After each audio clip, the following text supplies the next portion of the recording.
Hello friends, welcome to my channel study with Simar. आज हम करेंगे NCERT class 12th political science का second chapter, एक दल के प्रभुत्व का दौर।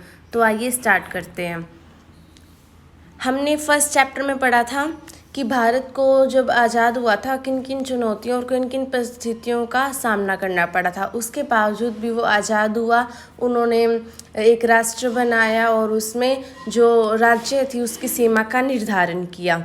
उसके बाद में क्या होता है कि यहाँ पे लिखा हुआ है कि बहुत सारे देश के नेता ऐसे थे जहाँ पे उन्होंने कहा कि इस टाइम में अभी हमें अलोकतंत्र अपनाना पड़ेगा, यानी लोकतंत्र नहीं अपनाना चाहिए। उनका कहने का रीज़न क्या था कि बहुत सारे देश ऐसे थे, उन्होंने कहा कि यहाँ पे लोकतंत्र नहीं अपनाना चाहिए। उनके कहने का ये रीज़न था कि लोकतंत्र से क्या होता है, जो एकता होती है वो टूट जाती है और जो लोग होते हैं उनमें मतभेद की स्थिति उत्पन्न हो जाती है। इस कारण से उन्होंने ये कहा कि वहाँ पे राजतंत्र अपना लिया और बाद में उन्हें यह कहा गया कि थोड़े टाइम में आपके यहाँ लोकतंत्र कायम किया जाएगा। लेकिन एक बार जहाँ राजतंत्र के पाँव आ जाते हैं वहाँ लोकतंत्र लाना थोड़ा मुश्किल हो जाता है। भारत भी आज़ाद हुआ, उसके सामने भी बहुत सारे ऑप्शंस थे, लेकिन भारत ने क्या चुना, लोकतंत्र चुना।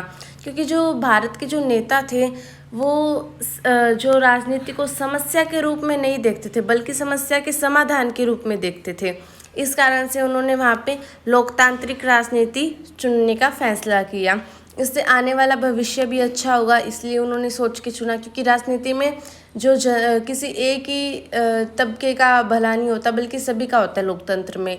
लेकिन जो राजतंत्र होता है उसमें ऐसा नहीं होता है, किसी एक ही तबके या समूह का तो भला हो जाता है लेकिन बाकियों का नहीं हो पाता।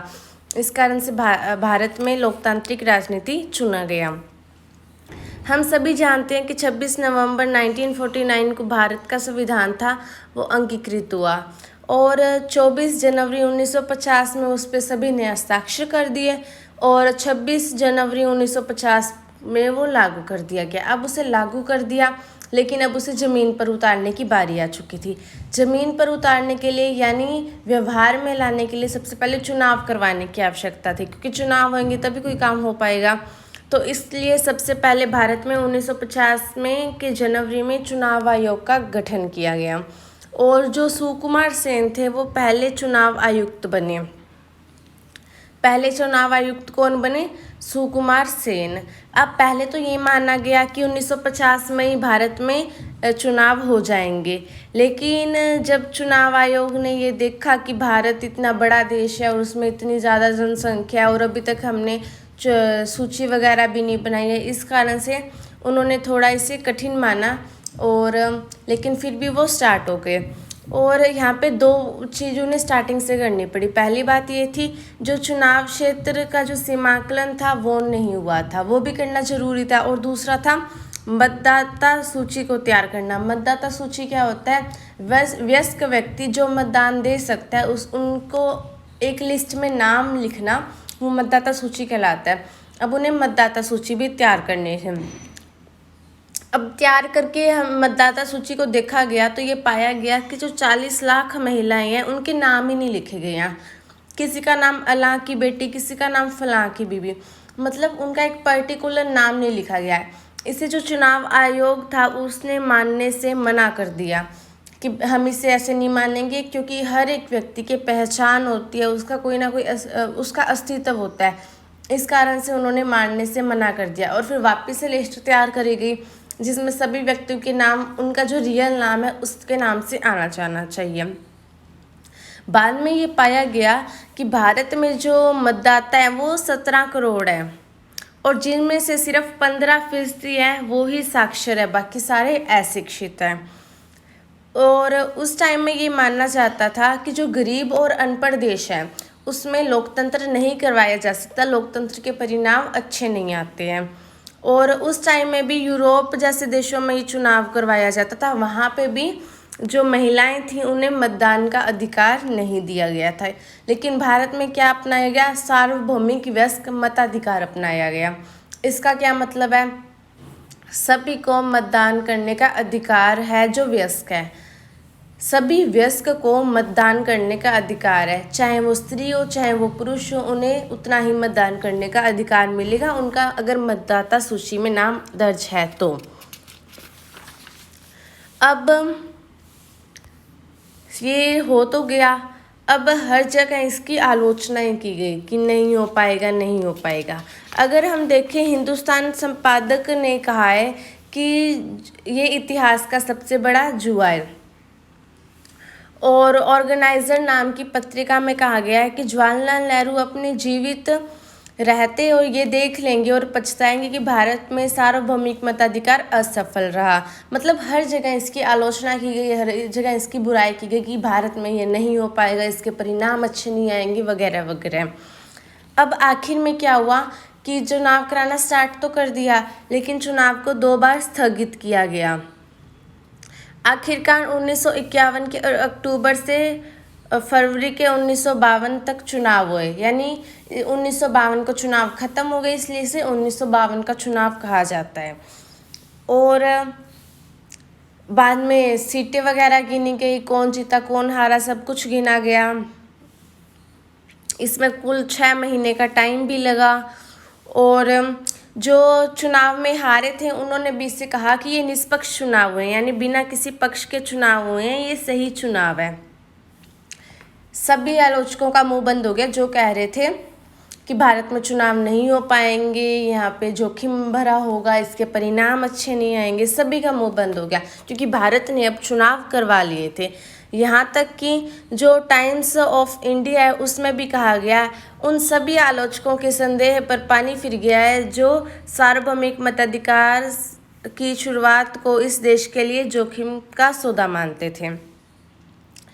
और हिंदुस्तान टाइम्स में भी कुछ ऐसा लिखा गया है कि यह बात हर जगह मानी जा रही है कि भारतीय जनता ने विश्व के इतिहास में लोकतंत्र के सबसे बड़े प्रयोग को बखूबी अंजाम दिया है। अब ये मान लिया गया कि जो गरीब देश है, अशिक्षित देश है, वहाँ पे भी चुनाव करवाए जा सकते हैं। सिर्फ इच्छा शक्ति की आवश्यकता होनी चाहिए। इच्छा शक्ति जहाँ होगी वहाँ पे चुनाव हो सकते हैं। फिर जो नेक्स्ट पॉइंट आता है वो आता है पहले 3 चुनावों में कांग्रेस का प्रभुत्व। इसमें हम देखेंगे जो कांग्रेस है उसका पूरा नाम है भारतीय राष्ट्रीय कांग्रेस, उसका शॉर्ट नाम है अकेला कांग्रेस बोल दिया जाता है।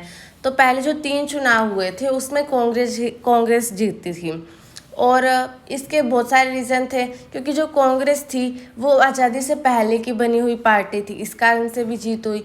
और जो कांग्रेस थी वो पूरे देश में फैली हुई थी, और जो बाकी पार्टी थी, कोई पार्टी आज़ादी के बाद में बनी और कोई पार्टी पूरे देश में नहीं फैली हुई थी, उसका सिर्फ एक छोटे से इलाके तक की संपर्क था।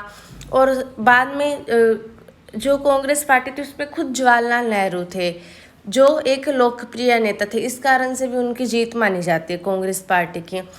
जो पहला चुनाव हुआ था उसके अंदर कुल इतनी सीटें थी, यानी 489 सीटें थी, जिसमें जो कांग्रेस पार्टी को 364 सीटें मिली थी। दूसरे नंबर पर रही कम्युनिस्ट पार्टी। अब जो कम्युनिस्ट पार्टी है वो दूसरे नंबर पर रही, उसे 16 सीटें मिली। और अब लोकसभा के तो चुनाव हो गए थे, अब विधानसभा के चुनाव करवाए गए। विधानसभा के चुनाव करवाए गए तो ये देखा गया कि ना लगभग हर जगह कांग्रेस पार्टी की ही जीत हुई है। बस त्रावणकोर, कोच्चि, मद्रास, उड़ीसा, इन 3 क्षेत्रों को छोड़ दो तो बाकी सभी जगह कहाँ किसकी जीत हुई है? कांग्रेस पार्टी की। जो केंद्र है और जो राज्य है उन दोनों पे कांग्रेस का ही प्रभुत्व था, दोनों में कांग्रेस की सरकार थी। जवाहरलाल नेहरू पहले प्रधानमंत्री बने, हम सभी जानते हैं। और 1952 के चुनाव में भी कांग्रेस की जीत हुई, 1957 में भी कांग्रेस की जीत हुई, और 1962 में भी कांग्रेस पार्टी की ही जीत हुई थी। अब एक आध जगह थी जहाँ पे जो कांग्रेस को बहुमत नहीं मिला था विधानसभा में। विधानसभा के चुनाव में ये थोड़ी 1-2 जगह ऐसी थी जहाँ पे कांग्रेस पार्टी को बहुमत नहीं मिला था, बाकी सारी जगह पे कांग्रेस पार्टी को बहुमत मिला था। जैसे कि केरल में कांग्रेस पार्टी को बहुमत नहीं मिल पाया था। बस इस एक आधे अपवाद को छोड़ दे तो ये मान लिया जाता है कि जो केंद्र था और जो राज्य था उन दोनों पे कांग्रेस की ही सरकार थी। और यहाँ पे हम देखते हैं कि जो पहले चुनाव थे यानी 1952 के चुनाव थे उसमें कांग्रेस पार्टी को मात्र 45% वोट मिले थे, लेकिन उनकी सीटें कितनी आई लोकसभा में? 74% सीटें आई उनकी। और जो दूसरी पार्टी थी सोशलिस्ट पार्टी, उसने 10% वोट हासिल किए, लेकिन उनकी सीटें कितनी आई? मात्र 3%। ऐसा क्यों हुआ? यहाँ पे वोट कम मिले लेकिन सीटें फिर भी ज़्यादा आई, और यहाँ पे वोट इसके मुकाबले में ज़्यादा मिले लेकिन सीटें तो बहुत कम आई है। इसका क्या रीज़न है? इसका रीज़न है जो हमने 11th क्लास में पढ़ा था, एक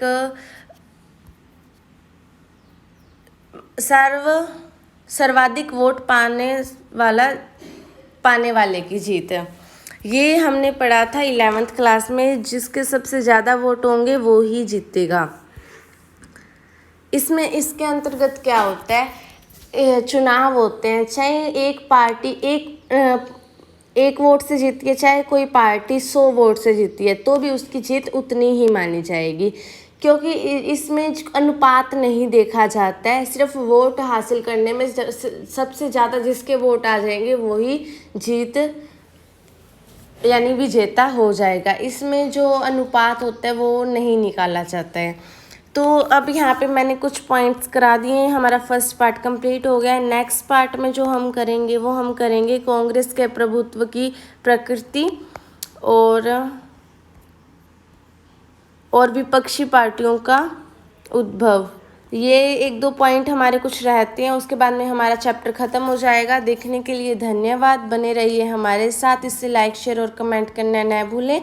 यदि आपने इससे पहले की वीडियो यानी फर्स्ट चैप्टर की वीडियो नहीं देखी है तो उसका लिंक आपको डिस्क्रिप्शन बॉक्स में दिया हुआ है, आप वहाँ से देख सकते हैं। Thank you.